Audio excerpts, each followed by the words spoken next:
अगर वो उसके फादर लॉर्ड पियर है? सिर्फ इमेजिन करने से ही वो डर गए थे। अगली जनरेशन में उत्तराधिकार के लिए संघर्ष बहुत तगड़ा है। अभी तो एक डिसेंडेंट को क्लैन हेड ने रिकॉग्नाइज भी कर लिया है। मुझे पता है कि ये अच्छी खबर नहीं है, लेकिन फिर भी ये हद से ज्यादा हो रहा है। तुम हरामखोर! दो बड़े लड़के एक छोटी लड़की पर हमला कर रहे हैं। इस पर ब्राउन हेड लड़के ने पलटवार किया। झूठ मत बोलो। लॉर्ड पियर क्या चीज को इतना पसंद करते हैं कि वो तुम्हारी परवाह करेंगे? ब्लैक क्लैड लड़के ने जोड़ दिया। सही कहा। छे, वो तो वही हैं जिन्होंने क्लैन हेड का इनविटेशन रिजेक्ट कर दिया था। कैलिप्सो ने मान न मानने का इशारा करते हुए अपना हाथ हिलाया। तुम क्या कह रहे हो? मैं तो अभी अपने फादर से मिलने जा रही हूँ। उसने मन ही मन सोचा, थोड़ा एग्जैजरेशन चलता है। जब फादर देखेंगे कि बायन के सबॉर्डिनेट्स मेरे साथ कैसा बिहेव करते हैं, तो वो क्या कहेंगे? ये सुनकर दोनों लड़के फ्रीज हो गए, अनिश्चित थे कि सामने वाली छोटी लड़की को कैसे जवाब दें। कैलिप्सो ने मन ही मन सोचा, ऐसे वक्त में अपने फादर को शील्ड की तरह यूज करना परफेक्ट है। ब्राउन हेड लड़का अभी भी परेशान था, आगे बढ़ने ही वाला था, लेकिन ब्लैक हेड लड़के ने उसे रोक दिया। हे, चलो चलते हैं, कुछ अजीब लग रहा है। ब्राउन हेड लड़के ने नहीं सुना और अपना हाथ झटक दिया। हटो! वो अपनी मुट्ठी उठाकर आगे झुका। जाने से पहले मुझे तुम्हारी बुरी आदत ठीक करनी होगी। मेरी उंगली काटने का बदला तुम्हें चुकाना पड़ेगा। कैलिप्सो उसके अचानक हमले से इतनी हैरान थी कि वो बचाव नहीं कर सकी। उसने अपनी आंखें बंद कर ली, इम्पैक्ट के लिए तैयार होते हुए। विश कर रही थी कि काश मेरे पास पानी की पावर होती। जैसे कि उसकी विश पूरी हो गई हो, पानी की एक धारा बहने लगी और घूमने लगी। पानी ने ब्राउन हेड बच्चे को हवा में ऊपर उठा दिया, इससे पहले कि वो कैलिप्सो को छू पाता, जिससे ब्लैक हेड लड़का हैरत में पड़ गया। फिर ब्राउन हेड लड़का जमीन पर गिर गया, जिससे कैलिप्सो और दूसरा लड़का दोनों हैरान थे। कैलिप्सो ने सोचा, एक वाटर वोर्टेक्स। ब्लैक हेड लड़का अपने गिरे हुए दोस्त की तरफ दौड़ा। हे, उठो! उसने अपने दोस्त को उठाया, अभी भी हैरानी में था। मैंने सुना था कि वो पानी की पावर यूज कर सकती है। ये क्या था? ब्राउन हेड लड़का अब भी मदहोश था, हकलाया, अ वाटर वॉटेक्स। हार मानकर दोनों लड़कों ने एक दूसरे को सहारा दिया और भाग गए। ठीक है, डैमिट, तुम बस इंतजार करो। उन्हें जाते हुए देखकर कैलिप्सो ने अपनी बीच की उंगली उठाई, प्रोवोकेटिवली। ये लो। तुरंत उसके बाद उसने चमकती आंखों से अपने हाथों को देखा। ओ माय गॉड, ये अभी क्या था? कैलिप्सो अपनी कमर पर हाथ रखकर खड़ी थी, उत्साह से हंस रही थी। अचानक मेरी हाइड्रोकाइनेसिस कैसे जाग गई? ये तो कमाल है, मैं तो जीनियस हूँ ही। पास के एक पेड़ के पीछे कोई खड़ा था, जिसने जो कुछ हुआ था वो सब देखा था। कैलिप्सो ने अपने कपड़ों को निराशा से देखा। वैसे भी ये सब गंदे हो गए हैं। मैं अपने फादर से ऐसे मिलने नहीं जा सकती। मुझे पहले अपने जख्मों का इलाज करना होगा। उसके हाथों ने पानी को वापस ले लिया। पियर पेड़ के पीछे खड़ा था, कैलिप्सो के पीछे हटते हुए फिगर को देखता रहा और सोचा, क्या तुम जानती हो कि मैं कौन हूँ? कैलिप्सो अभी भी अनजान थी। सोचा, ये सच है कि खाने का टाइम सबसे अच्छा होता है। पियर अपनी बेटी की बातें सुनकर एक पल के लिए दंग रह गया। वो पेड़ से टिक गया। उसका दिमाग सवालों से भरा था। सबसे अच्छा? शाम होते होते मैंशन डूबते सूरज की आखिरी किरणों में नहाया हुआ था, जिससे एक अनोखी शांति का एहसास हो रहा था। और जब सुबह की धूप उस पर चमकी, तो मैंशन ने एक नया कोट पहन लिया था, एक नए दिन के लिए, एक वाइब्रेंट एटमॉस्फेयर बनाते हुए। कैलिप्सो ने मोनोलॉग किया। तब से मैंने पानी की पावर यूज करने की कोशिश की, लेकिन कुछ नहीं हुआ। उसने अपने हाथ उसके सामने फैला रखे थे। झूठाओ! कैलिप्सो का चेहरा गिर गया जब उसने अपने छोटे हाथों को देखा। जैसा मैंने सोचा था, मैं अभी पूरी तरह से नहीं जागी हूँ। उसने निराशा से आह भरी। ओह मैन, सब ठीक हो जाएगा, है ना? अचानक बाहर से कदमों की आवाज आई और उसके साथ ही एक आवाज आई, प्रिंसेस, क्या आप अपने कमरे में हैं? कैलिप्सो ने तेजी से अपना सिर घुमाया, ये देखना चाहती थी कि कौन आया है, तो उसने अंदर आने की इजाजत दी। अंदर आओ।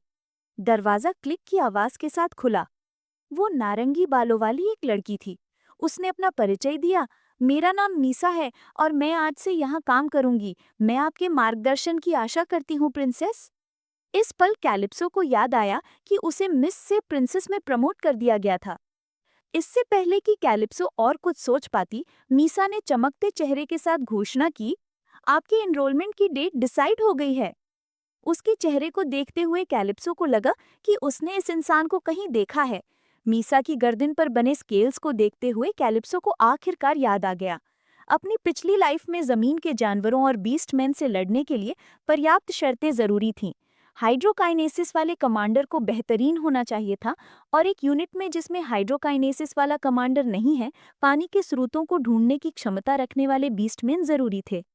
मीसा की चमकती मुस्कान जो उसकी तरफ थी उसे देखते हुए उसने सोचा, अगर मेरी यादें सही हैं तो मीसा में आगे चलकर आउटस्टैंडिंग एबिलिटीज हो सकती हैं, भले ही वो अभी खुद न जानती हूँ। कैलिप्सो आगे बढ़ी, सोचते हुए, ये बाद में बहुत यूजफुल हो सकता है, इसलिए मुझे इसे ध्यान से याद रखना होगा। मीसा घबरा गई जब उसकी छोटी प्रिंसेस ने जवाब नहीं दिया और उसके बजाय चली गई।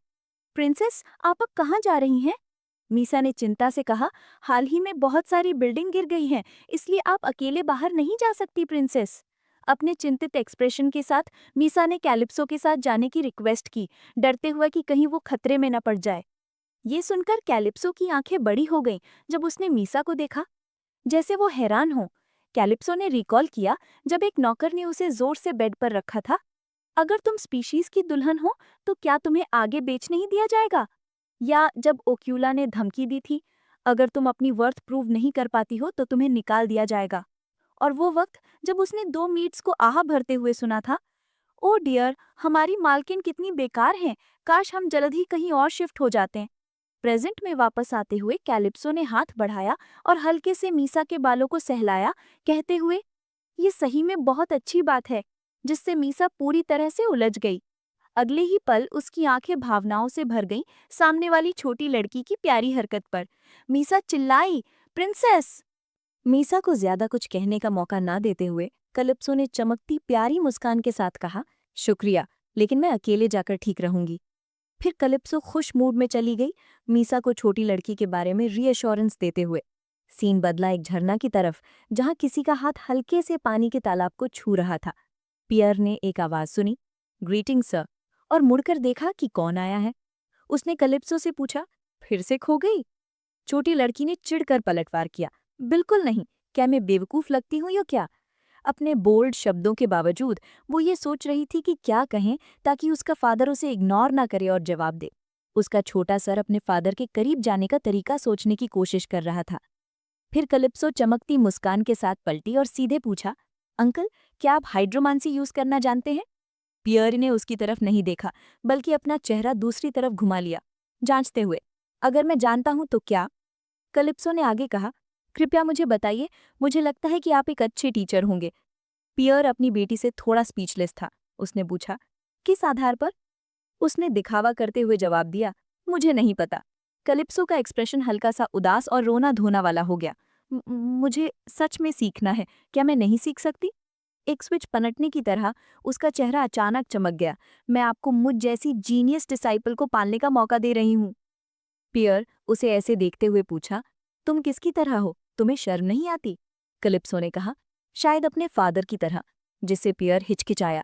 उसकी आंखें हैरानी से बड़ी हो गईं, जैसे उसने हमला किया हो लेकिन बचाव करना भूल गई हो। कलिप्सो ने अपने फादर की खूब तारीफ की, मेरे फादर सुपर सुपर हैंडसम है और बहुत पावरफुल, दुनिया के सबसे अच्छे इंसान। जैसे कि एक बच्चे से फुसलाया गया हो। पियर सोचा, क्या मैं सच में वैसा इंसान हूँ? छोटी लड़की ने और सजावट दिखाई, और वो मुझसे बहुत प्यार करते हैं।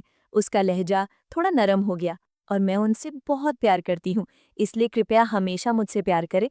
मैं चिंतित हूँ कि मैं जख्मी हो जाऊंगी, मैं कमजोर हूँ, इसलिए जब मैं जख्मी होती हूँ तो मैं सिर्फ रो सकती हूँ। ये सुनकर पियर चुप हो गया, गहरी सोच में डूबा हुआ। कलिप्सो को अपनी असली दुनिया के फादर याद आए। मेरे फादर बहुत नरम और गरम थे।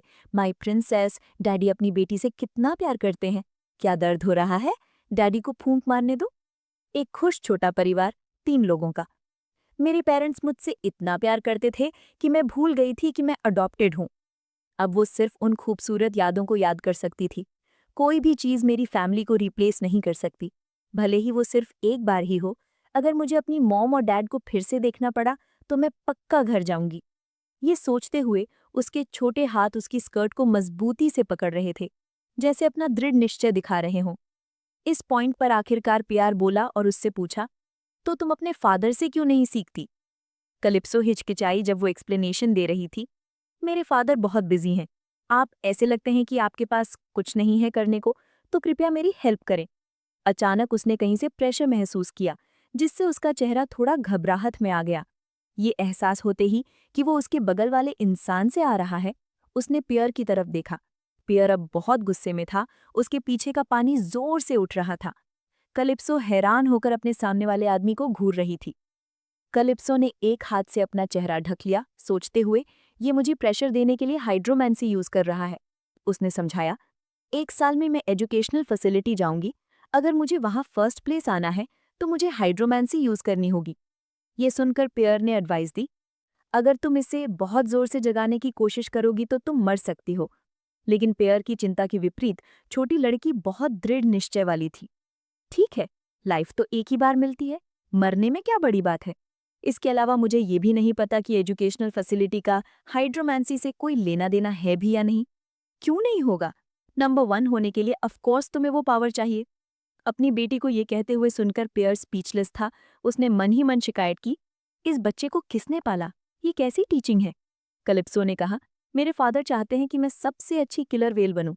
पियर ने जवाब नहीं दिया, लेकिन उलझन में सोचा, तुम झूठ क्यों बोल रही हो जबकि तुम जानती हो कि मैं तुम्हारा फादर हूं? छोटी लड़की का दृढ़ निश्चय वाला एक्सप्रेशन, उसके शब्दों के साथ, तो कृपया मेरी हेल्प करें अंकल। थोड़ी देर बात करने के बाद सामने वाले आदमी से कोई जवाब नहीं मिला, तो उसने आगे एक तरस खाने वाला चेहरा बनाया। सिर्फ देखने से ही पता चलता है कि मैं बहुत स्मार्ट हूँ, कृपया मेरी थोड़ी हेल्प कर दे। लेकिन इससे पहले कि वो पूरा कर पाती, उसे उस करंट ने बहा लिया। पियर अपनी हाइड्रोकाइनेसिस कलिप्सो पर यूज कर रहा था, जिससे बच्चा उलझ गया। ये कैसा अस्पष्ट विरोधाभास है। आखिरी पल में अगर मैं पकड़ी गई तो क्या करूंगी? उसने अपनी उंगलियां चटकाई और पानी वापस ले लिया। अब कलिप्सो पानी के जरिए पियर के सामने लाई गई। उसने उसे याद दिलाया, वो चाहते हैं कि तुम स्ट्रांग बनो, लेकिन तुम्हारी बिल्कुल हेल्प नहीं करते। क्या तुम्हें लगता है कि तुम्हारा फादर सच में तुमसे प्यार करता है? कलिप्सो सवाल से दुखी नहीं हुई, बल्कि मुस्कुराई। उसने खुशी से जवाब दिया, अच्छा, मैं अपने फादर से बहुत प्यार करती हूँ। इस जवाब ने पियर के चेहरे पर हैरानी ला दी। छोटी लड़की ने अपने फादर की तारीफ करना जारी रखा। मेरे लिए मेरे फादर नंबर 1 है। वो दुनिया के सबसे अद्भुत और सबसे स्ट्रांग इंसान है। सीन अचानक असाधारण रूप से शांत हो गया, जैसे कि मान लिया हो। पियर ने छोटी लड़की को जमीन पर रखा और कहा, टाइम खुद डिसाइड कर लेना। उसने चेतावनी दी, मैं तुम्हें पहले ही बता देता हूँ, मैं उम्र को ध्यान में नहीं रखूंगा। फिर पियर मुड़कर चला गया और उसे याद दिलाया, रोज उसी टाइम पर यहाँ आना। ये सुनकर कलिप्सो बहुत देर तक फ्रीज रही। उसका चेहरा हैरानी दिखा रहा था, जैसे उसे अपनी आंखों पर विश्वास नहीं हो रहा हो। फिर उसने उत्साह से चिल्लाई,